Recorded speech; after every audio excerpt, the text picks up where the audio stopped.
नमस्कार मित्रांनो, आज मी तुम्हाला राजर्षी शाहू महाराज यांच्याविषयी माहिती सांगणार आहोत. राजर्षी शाहू महाराज हे भारतीय समाज सुधारणेच्या इतिहासातले एक अद्वितीय व्यक्तिमत्व आहे, ज्यांनी आपल्या संपूर्ण आयुष्यभर समाजातील अन्याय, विषमता, अस्पृश्यता आणि अंधश्रद्धेविरुद्ध लढा दिला आणि सर्वसामान्य माणसाला जगण्याचा नवा आत्मविश्वास दिला. त्यांचा जन्म 26 जून 1874 रोजी लखनौ येथे झाला. त्यांचं मूळ नाव यशवंतराव गाडगे होतं. त्यांचे वडील जयसिंगराव घाटगे आणि आई रामाबाई घाटगे. यांचा मुलगा पुढे संपूर्ण महाराष्ट्रालाच नव्हे तर भारताला सामाजिक न्यायाचा धडा शिकवणारा झाला. वयाच्या अगदी लहानपणीच त्यांना कोल्हापूर संस्थानचे वारसदार म्हणून दत्तक घेण्यात आलं आणि त्यांचं नाव बदलून छत्रपती शाहू करण्यात आलं. शिक्षणासाठी त्यांना राजकोट आणि नंतर इंग्लंडमध्ये पाठवण्यात आलं. इंग्लंडमधील त्यांच्या शिक्षण काळात त्यांनी पाश्चिमात्य समाजरचना जवळून पाहिली. तिथलं लोकशाही तत्त्वज्ञान, समानतेवर आधारित समाजव्यवस्था अनुभवली. त्यामुळे त्यांना जाणवलं की भारतातील समाजव्यवस्थेत जे दोष आहेत त्यात बदल करणं हीच खरी काळाची गरज आहे. गादीवर बसल्यानंतर शाहू महाराजांनी पहिल्यांदा सर्वसामान्य प्रजेच्या हिताचा विचार सुरू केला. कोल्हापूर संस्थान हे त्या काळी ब्राह्मण प्रधान प्रशासन असलेलं होतं आणि शूद्र अतिशूद्र समाजाला कुठलाही अधिकार नव्हता. शाहू महाराजांनी ही विषमता संपवण्याचा धाडसी निर्णय घेतला. त्यांनी 1902 सालीच कोल्हापूर संस्थानात पहिल्यांदा शाळा, सरकारी नोकऱ्या आणि शैक्षणिक संस्थांमध्ये मागासवर्गीयांसाठी आरक्षणाची अंमलबजावणी केली. हे पाऊल आज भारतात आपण जी आरक्षण व्यवस्था पाहतो त्याचं मूळ मानलं जातं.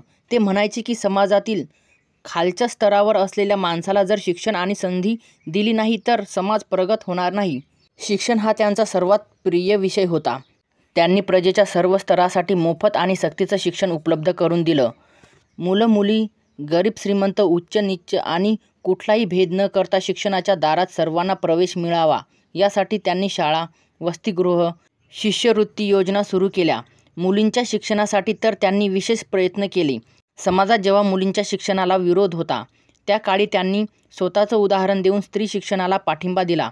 शाहू महाराज फक्त शिक्षणापुरते थांबले नाहीत तर समाजातील अंधश्रद्धा, जातीभेद आणि अस्पृश्यता नष्ट करण्यासाठी त्यांनी अनेक उपाय केले.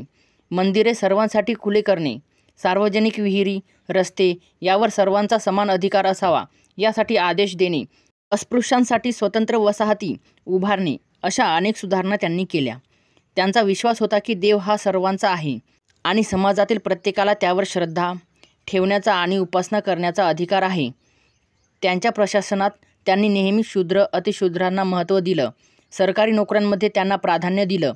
ग्रामस्थांच्या समस्या ऐकून घेतल्या आणि जमीन वाटप, कर्जमाफी यांसारख्या योजना राबवल्या. शेतकऱ्यांना स्वस्त दरात कर्ज मिळावं म्हणून त्यांनी सहकारी पतसंस्था सुरू केल्या. त्यांनी सिंचन सुधारणेसाठी योजना केल्या, कालवे बांधले आणि शेतकऱ्यांचा दर्जा उंचावण्यासाठी प्रयत्न केले. समाज सुधारणेच्या क्षेत्रात शाहू महाराजांचं कार्य क्रांतिकारक होतं.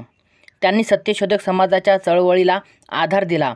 महात्मा ज्योतिराव फुले यांचे विचार त्यांनी आत्मसात केले आणि पुढे नेले. स्त्री-पुरुष समानतेवर ते आग्रही होते. त्यांनी विधवा विवाहाला प्रोत्साहन दिलं. मुलींच्या विवाहासाठी वयाची मर्यादा ठरवली. समाजात दारूबंदी असावी. लोकांनी कष्ट करून प्रगती करावी. आळशीपणाला आळा बसावा यासाठी त्यांनी अनेक उपाययोजना केल्या.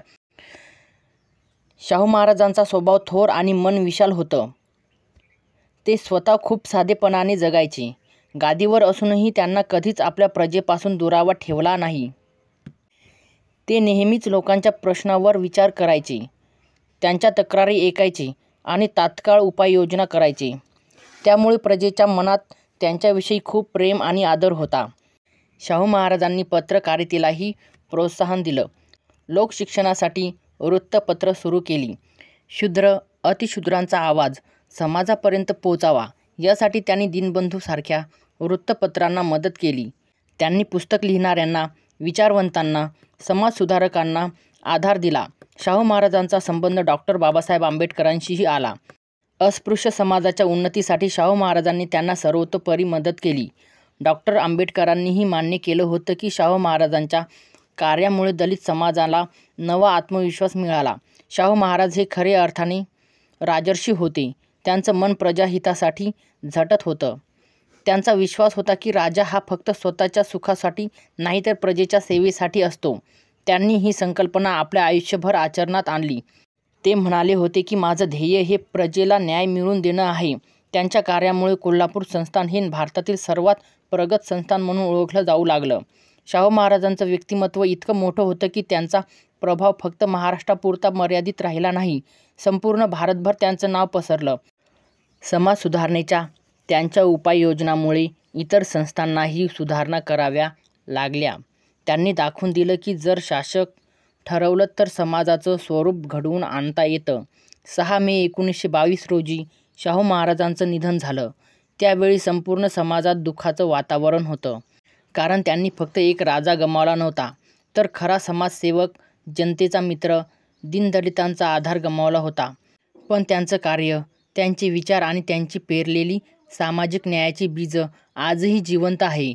भारतातील आरक्षण व्यवस्था, मोफत आणि सक्तीचं शिक्षण, स्त्री शिक्षण, विधवा विवाह, अस्पृश्यता निवारण या सगळ्या गोष्टीचं मूळ शाहू महाराजांच्या धाडसी सुधारणांमध्ये आहे. ते खरंच समाजाचे शिल्पकार होते. आज आपण सामाजिक न्याय, समता आणि लोकशाहीबद्दल बोलतो तेव्हा शाहू महाराजांचं स्मरण करणं आवश्यक आहे. त्यांची शिकवण अशी आहे की जोवर समाजातील खालच्या स्तरावरचा माणूस वर येत नाही, तोवर खरी प्रगती होऊ शकत नाही. म्हणूनच त्यांना राजर्षी ही उपाधी देण्यात आली. कारण ते केवळ राजे नव्हते, तर ऋषीच्या समान विचाराचे, लोककल्याणासाठी समर्पित असलेले महानायक होते. चला तर मग आपण त्यांच्या जीवनातून प्रेरणा घेऊया. समाजातील विषमता, जातीभेद, अंधश्रद्धा संपवण्याचा संकल्प करूया. शिक्षणाच्या माध्यमातून प्रत्येकाला उंचवण्याचा प्रयत्न करूया.